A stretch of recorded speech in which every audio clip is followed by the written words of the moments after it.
송영무 국방장관, 자, 우여곡절 끝에 장관 취임식을 오늘 가졌습니다. 여전히 야당에서는 이 송 장관에 대한 자질 문제를 두고 비판의 목소리가 계속 끊이질 않고 있는데요. 자, 어떤 부분에서 야당에서는 지금 계속 비판하고 있는 겁니까? 지금 국민의당, 바른정당, 그다음에 자유한국당 등은 여전히 부적격이라는 입장에는 변함이 없다라고 밝히면서요. 무엇보다 그 문재인 대통령이 스스로 밝힌 인사 원칙에 해당되지 않는 사람을 임명하면서 어떻게 나라다운 나라를 만들 수 있느냐라면서 계속 공격을 이어가고 있습니다. 네. 그렇지만 어찌됐든 지금 임명이 됐고요. 그러다면 국회가 정상화가 됐기 때문에 가장 막을 수 있는 큰 힘이 추경을 보이콧이었지 않겠습니까? 네. 국회 보이콧이었는데 국회가 정상화된 만큼 뭐 야당이 계속 반발은 하고 있지만 그대로 이제 장관으로서의 역할을 수행할 것 같습니다. 네. 자, 오늘 취임식에서 국방장관으로서의 각오를 밝혔는데요. 그 내용 직접 들어보시죠. 오늘 본인은 국방부 장관의 배임을 맡게 되었습니다. 그 책임의 막중함을 통감하면서 대통령님의 통수 지침과 국민의 기대에 부응하여 국가 보위를 위해 신명을 다 바칠 것을 맹세합니다. 자, 그 막중한 책임이라고 직접 언급을 하는 송영무 국방장관. 그런데 그 막중한 책임을 느끼는 사람이라고 느끼기엔 조금 정반대되는 행동이 있었어요. 이 가벼운 입 때문에 또 구설수에 올랐죠. 그러니까 이 임명장 받으러 가는 길에 늦을까봐 버스 전용 차선으로 달려서 왔다라고 기자들한테 얘기를 했다면서요. 네, 그렇습니다. 오늘 아침에 저희 취임식을 갖고 국회로 가기 전에 잠깐 기자실에 들러서 얘기를 한 두 분인데 어제 대통령 청와대에서 6시 5분에 임명장 수업시 7시 반에 있다는 연락을 받았다고 얘기를 하면서 늦을까봐 송영무 장관의 집이 경기도 용인 수지입니다. 그래서 경부고속도로를 타고 서울로 들어와야 되는데 너무 늦을까봐 버스 전용 차로를 달려서 왔고 겨우 7시 20분에 청와대에 도착해서 무사히 임명장을 받을 수 있었다. 이렇게 얘기를 했습니다. 그러니까 지금 뭐 기자들한테 자랑하듯이 얘기를 한 것 같은데 이 부분, 자, 버스 전용 차로로 달렸다. 이거는 불법이잖아요. 혹시라도 어떤 분들은 9인승 이상 승합차를 탔으면 전용차로 달릴 수 있을 텐데 라고 생각하실까 봐요. 그래서 송영무 국방장관 차가 뭔지 저희가 화면으로 준비했습니다. 보시죠. 9인승 아닙니다. 그냥 일반 세단입니다. 그렇기 때문에 저 차로 버스 전용 차선을 달렸다면 불법을 저지른 거나 마찬가지잖아요. 네, 위법이고요. 승용차 같은 경우는 5만 원, 승합차 같은 경우는 9인승 이하의 승합차 같은 경우는 7만 원의 벌금 과태료를 내야 되는 상황이고요. 그리고 송영무 장관 같은 경우는 앞서 청문회에서도 음주운전 전력으로 많이 좀 구설에 올랐습니다. 그래서 도로교통법 위반 전례가 있기 때문에 야당에 규칙화했던 부분인데 버젓이 또 도로교통법을 또 위반을 한 겁니다. 그래서 과연 이 문제인식이나 상황인식이 좀 너무 안일한 거 아니냐 그런 지적이 있고요.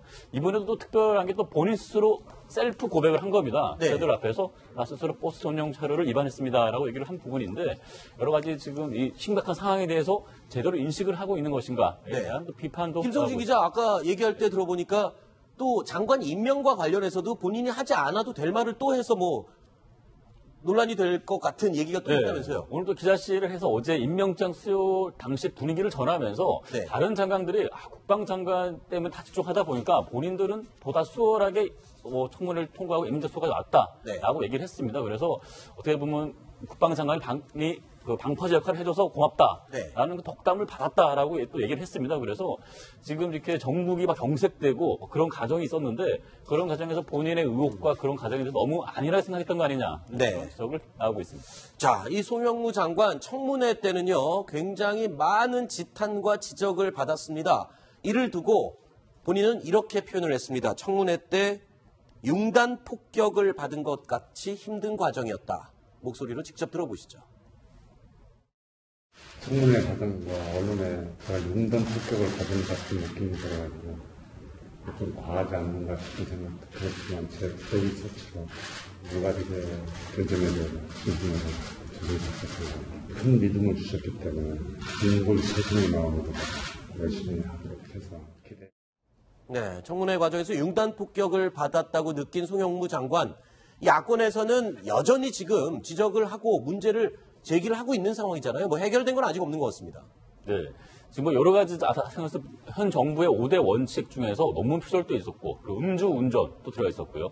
여러 가지 또 취업 관련해서도 의혹이 있었는데 여러 가지 의혹들에 대해서 명확하게 설명하지 못했고요. 그리고 예비역 군 장성으로서 지금 법무법인과 그리고 방산업체에서 자문료가 고액의 고문료를 받았던 부분에 대해서도 명쾌한 설명을 못했습니다. 그런 부분에서 국방개혁을 해야 될 적임자인 국방장관으로서 자격이 있느냐 이런 부분에 대해서는 명쾌한 설명을 못한 부분은 좀 아쉬움이 남습니다. 네. 자, 고액 자문료, 음주운전, 논문 표절, 방산 비리, 딸의 특혜 채용. 청문회에서 정말 여러 의혹들이 쏟아져 나왔습니다. 당시에 그 영상 잠깐 다시 보고 이어가겠습니다. 그거는 제가 음주운전한 것이 아닙니다. 제가 자신 있게 잘 얘기할 수 있는데 본부 종합상황실장하면 항상 작전 상태에 있기 때문에 술을 많이 마시고 술을 취하면 안 되는 직책입니다. 손바닥으로 하늘을 가리려고 하지 마세요. 그 차는 제가 분명히 운전하지 않고 저는 운전하지 말라고 권하면서 제 동기가 운전하는 것이 사고가 났었습니다. 그걸 뒤처리를 하려고 했습니다. 이상입니다. 자, 이런 가운데 어제 저희 채널A 뉴스 탑10에서도 보도해드렸지만 송영무 장관이 지금 또 골프장 이용이 너무 많고 또 이 특정한 그러니까 추모를 해야 될 시기에 또 골프를 많이 쳐서 논란이 된다. 이런 얘기도 지금 지적을 하고 있고 자, 일단은 뭐 상황이 이렇다 보니까 야당에서는 이제 사과를 하라라는 목소리가 또 높아지고 있죠. 자, 자유한국당의 목소리 들어보겠습니다. 송영무 후보자에 대한 임명 강행은 결국 국회와 언론, 여론이 뭐라고 하든 나홀로 또 보훈과 코드 인사에 집착한 막무가내식 불통 인사일 뿐이라는 점을 지적합니다. 대통령 스스로의 진솔한 사과와 재발 방지를 약속하는 것이 순서라는 점을 분명히 해둡니다. 저는 지금이라도 문재인 대통령이 원만한 전국 운영과 국회 정상화를 위해 진솔한 입장 표명이 있기를 기대합니다. 자, 오늘요, 송영무 장관 임명에 대해서 바른정당에서 논평을 냈습니다. 오신환 의원 이름으로 나온 논평인데 논평이 굉장히 독특해요. 송영무 장관에게 표창장을 내리는 논평이었어요. 뭡니까? 네, 보시는 것처럼 표창장 형태로 했고 대상은 김상곤 교육부 장관 그리고 송영무 국방부 장관 2명에게 수여하는 표창장입니다. 네. 내용을 보면 논문 표절, 음주운전, 은폐, 그리고 방산비리 의혹 등 각종 부정비리의 주력으로서 국회의 부적격 의견과 국민의 반대 의견이 높음에도 불구하고 마지막까지 안면 몰수하고 버텨가지고 대통령의 기대에 부응했기에 이 상장을 수여한다 하면서 바른정당 오신환 수석 대변인이 이렇게 전달을 했습니다. 네, 어떻게 보면 굉장히 비아냥되는 느낌도 들지만 뼈가 있는 논평이다라고 평가할 수도 있을 것 같아요. 예, 비아냥거리는 거죠. 네. 말 그대로. 근데 저는 송영무 장관에 대해서 어떤 그 장관 후보자가 되기 전에 음주운전 이런 건 그럴 수 있다는 건 아니지만 좋다 이겁니다. 그런데 이번에 바로 아까 말씀하신 그 버스 전용 차선으로 달렸다. 네. 저는 차라리 있죠. 버스 전용 차선으로 안 달려가지고 늦게 내가 규칙을 지키고 법을 지켜서 늦게 왔다고 대통령이 이야기하는 그런 장관을 보고 싶거든요. 아하. 그러니까 송영무 장관은 여러 가지를 보면요. 어떤 특권의식에 사로잡혀 있는 사람일 가능성이 있다.